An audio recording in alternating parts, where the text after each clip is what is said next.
Fala viajantes, bem-vindos ao Estradas que me levam. Onde a estrada se transforma em cenário para uma profunda reflexão sobre cultura, história e natureza. Este canal é um convite a ver a estrada de uma forma que você nunca imaginou.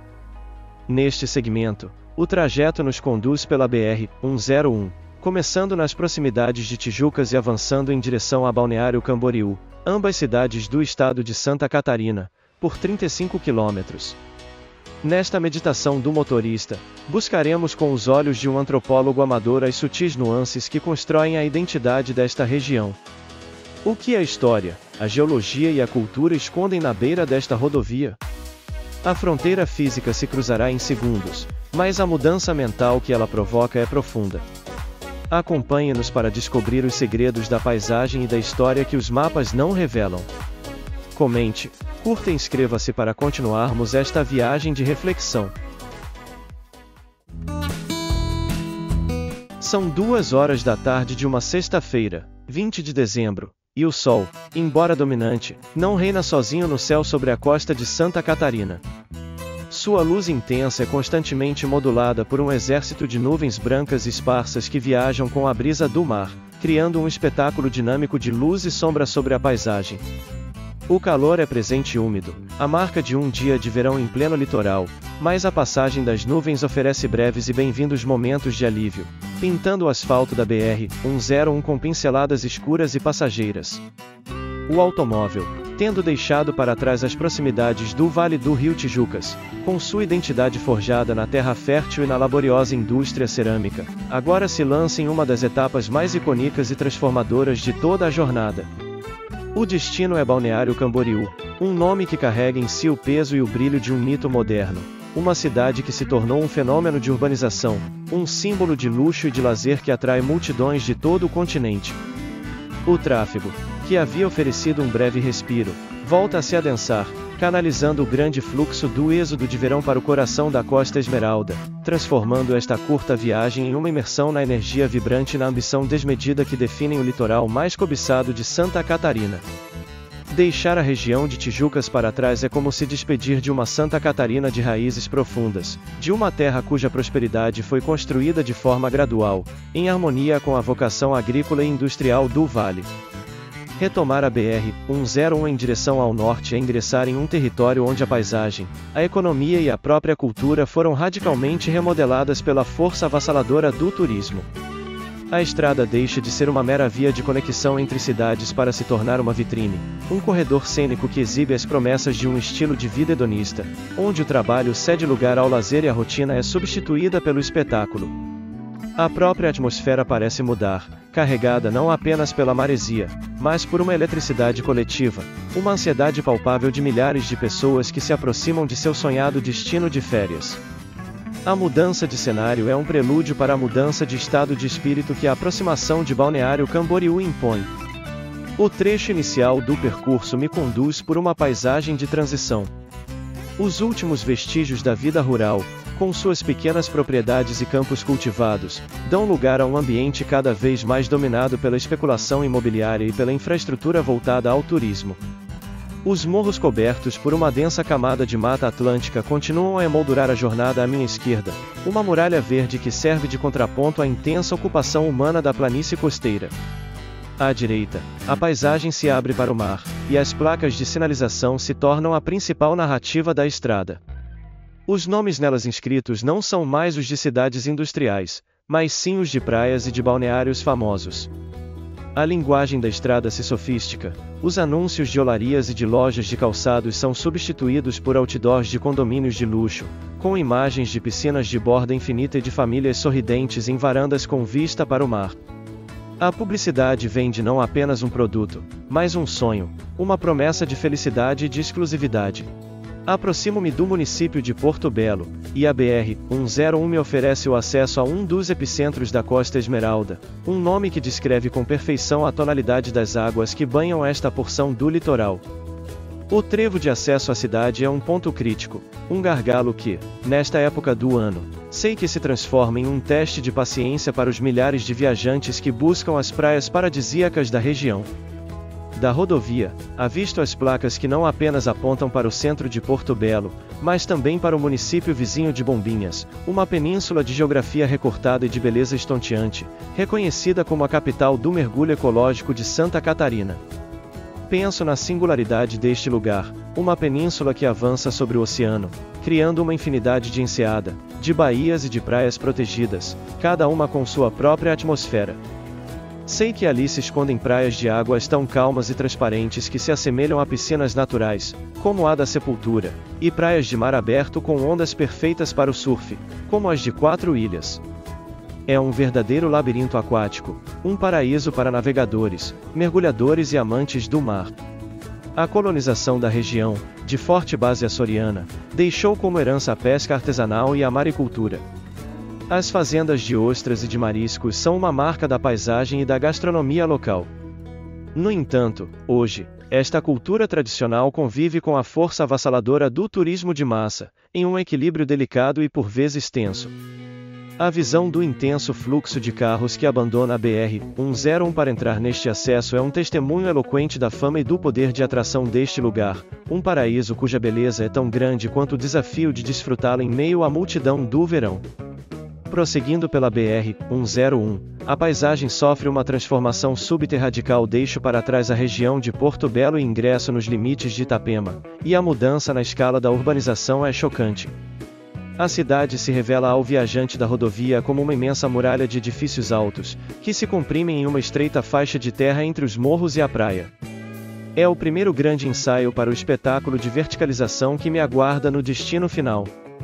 Itapema, que durante anos foi considerada uma praia secundária, uma alternativa mais acessível à sua vizinha famosa, viveu um boom imobiliário sem precedentes, transformando sua orla em um dos quilines mais densos do Brasil. A visão da cidade, com suas centenas de torres residenciais, suas milhares de sacadas envidraçadas refletindo o sol da tarde, é a materialização do sonho de férias de milhões de pessoas. A BR-101 corta o tecido urbano da cidade, funcionando como sua principal artéria, e o tráfego se torna ainda mais intrincado, com o fluxo local se misturando incessantemente ao fluxo de passagem, em uma dança complexa de entradas e saídas que exige atenção redobrada. E então, após superar o denso trecho urbano de Itapema, a estrada se prepara para o clímax da jornada. Em um trecho sinuoso conhecido como Morro do Boi, a rodovia ganha altitude, e a cada curva, a paisagem se revela de forma mais espetacular. A vegetação da Mata Atlântica volta a dominar as encostas, e o mar se mostra em vislumbres de um azul profundo. É neste ponto que, após uma curva, a visão se abre, e o impacto é instantâneo e avassalador. No horizonte, emoldurada pela curva perfeita da enseada seguinte, ergue-se a silhueta quase inacreditável de Balneário Camboriú. Não é a imagem de uma cidade, mas a de uma miragem, uma fantasia arquitetônica. Uma fileira compacta de arranha-céus tão altos e tão delgados que parecem desafiar a gravidade, uma paisagem que parece ter sido transportada de algum emirado árabe ou de uma metrópole asiática e implantada no meio do litoral catarinense. É uma visão que provoca um misto de admiração e de espanto, uma demonstração inequívoca de poder econômico e de uma ambição que parece não conhecer limites.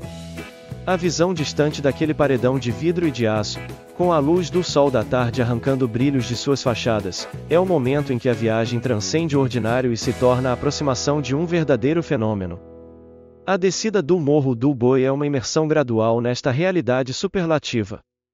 A estrada me conduz diretamente para a entrada da cidade, para um dos mais complexos e eficientes sistemas viários do sul do país. A BR-101 aqui foi rebaixada, correndo em uma trincheira para minimizar o impacto no trânsito local, enquanto as avenidas marginais, em um nível superior, distribuem o fluxo de veículos com uma complexidade impressionante. É uma teia de túneis, de viadutos e de alças de acesso que revela a escala do planejamento necessário para acomodar o fluxo de mais de 1 milhão de pessoas que circulam pela cidade no auge do verão. Navegar por este sistema exige uma concentração absoluta, uma leitura atenta das placas que se multiplicam, indicando as saídas para a Barra Sul, para o centro, para a Praia dos Amores. Desta perspectiva, seja da rodovia rebaixada ou das marginais elevadas, a geografia única da cidade se torna evidente.